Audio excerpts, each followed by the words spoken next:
Hello, my friends, it's Pixie. Welcome back to my home. Happy to have you here. Let me know what kind of tea you would like. So, I'm gonna put this stack down. Hannah from Ladette M, who I mentioned before, she ran October. It was a blast. Very kindly tagged me in a tag, which is not the one I'm doing, because I filmed that one. And I didn't like it, so I didn't want to post the video. But she created an original tag, which the title will, you saw the title of the video, you know what it is. The obscure book tag. So I thought I would just do that one instead.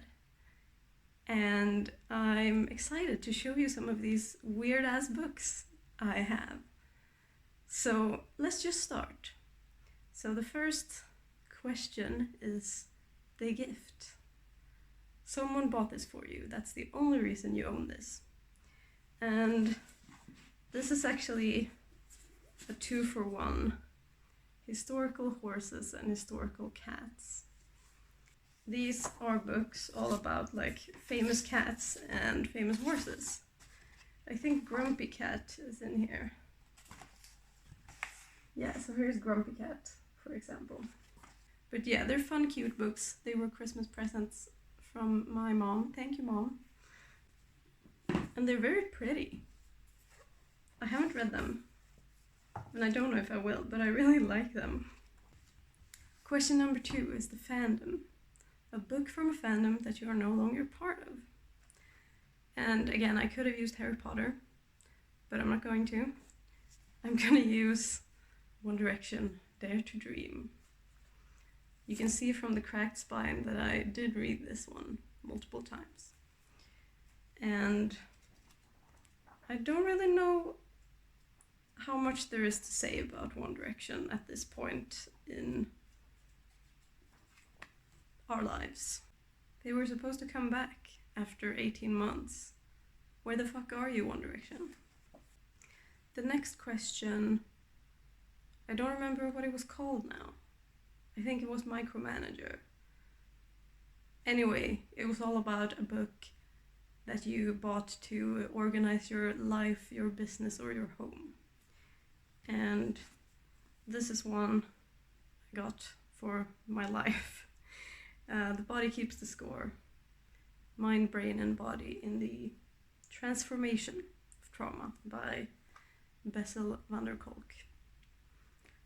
And I gave this 5 stars. I thought it was really great and pretty helpful. It hasn't organized my life to the extent one might have wished, but I didn't expect it to fill that kind of role. So it's a bit of a squeeze in for this question. But I thought I would bring it along because I thought it was a great book. And if you have trauma, I recommend it because I found it helpful. So I think the next question was a book that you bought for work or uni that you didn't read.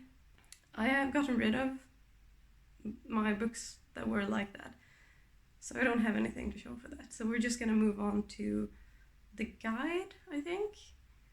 A book from the spiritual section or a spiritual shop. And I have this cute little book about ley lines that I got from a spiritual shop in London on a trip in I think 2016. I had just been reading The Raven Cycle and they talk a lot about ley lines in those books. So I also thought it was just a cute little book with a bit of foil and just a small format. Let me see if I can find. Yeah. It was just a cute... Ooh, I love this illustration. Who illustrated it? The author and illustrator is the same person. Danny Sullivan. Don't know if I would recommend it. I feel like it's... What's the opposite of a coffee table book?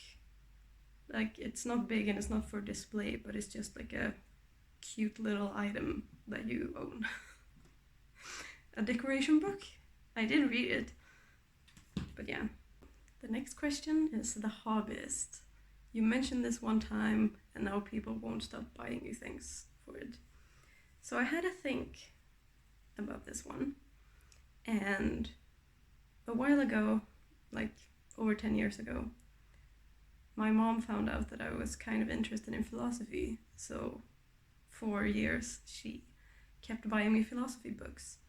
And in that same kind of thing, she also bought me On the Origin of the Species by Charles Darwin. And that's the only one I have actually kept. I'm sorry, Mom. I still have Plato's The State somewhere, but I don't think I'm ever gonna read it. But I really want to keep this around because I feel like it's useful to be able to reference it. I don't think I'm gonna read the whole thing. At least I'm not planning on it anytime soon. But I am interested in natural history, and the development of scientific knowledge is, of course, super relevant to philosophy. So it was a great gift, and I'm glad to have it. So this one was kind of tricky. The question is called Serial Killer, and it's a book that people would be worried if they saw you reading. So what obviously came to mind is that some people will be worried when they see me reading various communist literature. But I don't like that the question is called Serial Killer. But I'm just going to show you the book.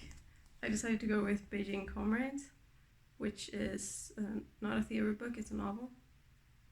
And the reason I chose this specifically is because there's a lot of hysteria around China in like Western media from the ruling class here. And while I fully sympathize with the struggle and harsh situation for the Chinese working class, the criticisms of China from imperialist countries, our ruling classes here, aren't about that really. They're more so about that China is a competing imperialist power and a competing huge economy. So yeah, there's just a lot of China hysteria. And you know, if you think that China is communist, which it isn't, it's a capitalist state with authoritarian government. I'm not good at speaking. But yeah, China is absolutely capitalist. But I know there is a specific layer of people who would be concerned by this. So that's my pick.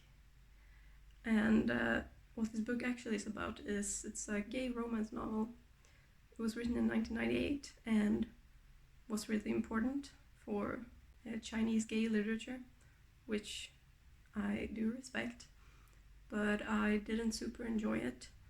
The relationship is very toxic in my opinion, and like the main character whose head we're in is just a major asshole.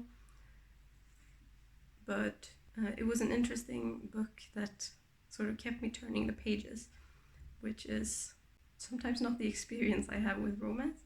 So it was good in that sense, and it takes place before and takes place around the protests in Tiananmen Square.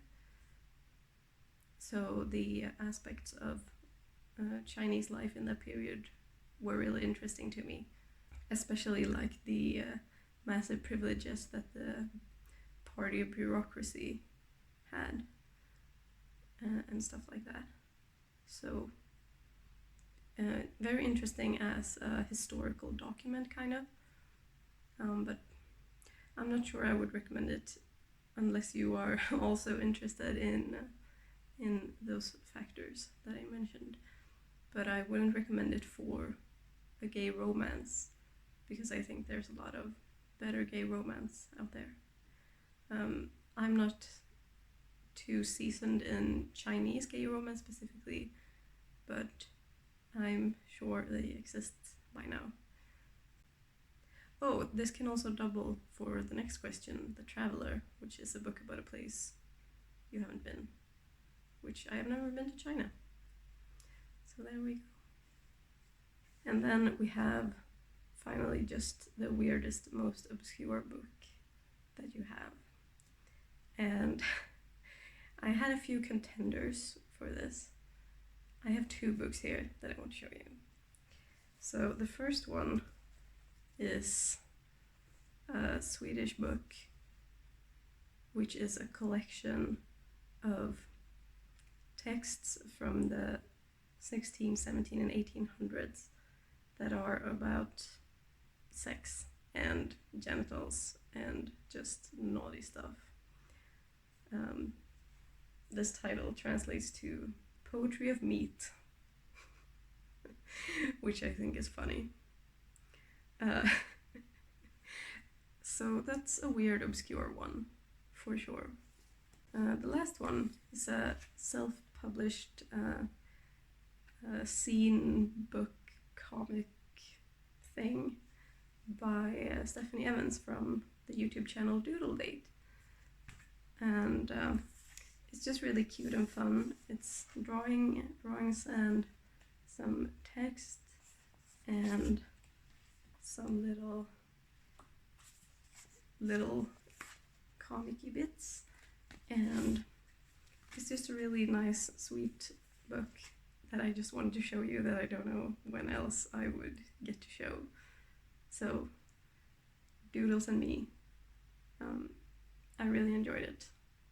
She writes really, really nice and wholesome about her thoughts on creativity and her relationship with Adam, who was the other half of the channel Doodle.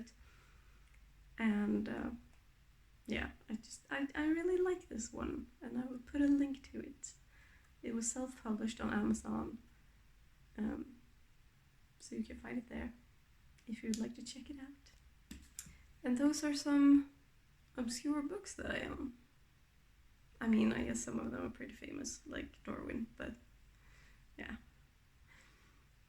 I hope you had fun looking at all these. Thanks for hanging out with me. I'm going a bit crazy being stuck at home and being unable to draw and unable to study or play games or do anything. But I can read, so I may or may not have more book videos coming soon. I will do drawing again on this channel when I can draw again. But right now there's not a whole lot I can do, so I just have to bide my time to rest up my wrists and make it strong and well again. So I really appreciate you coming to chill with me. Thank you so much. Please take care of yourself until I see you next time. I really need to settle on an outro so I don't get confused and flustered every single time. I've said thanks. I've said take care. Thank you, patrons. If you want more content from me, by the way, I have an exclusive video on Patreon every month, and when you pledge, you get access to the whole backlog. So there's over a year's worth of art videos on there. If you miss my art content, that's an option, and my lowest pledge is just $1 single that gives you all that. So I think that's pretty good. If you want to join the club and be shouted out at the end of my videos when I say thank you, patrons, then that's gonna be you. Isn't that cool? Maybe. Okay, that's it.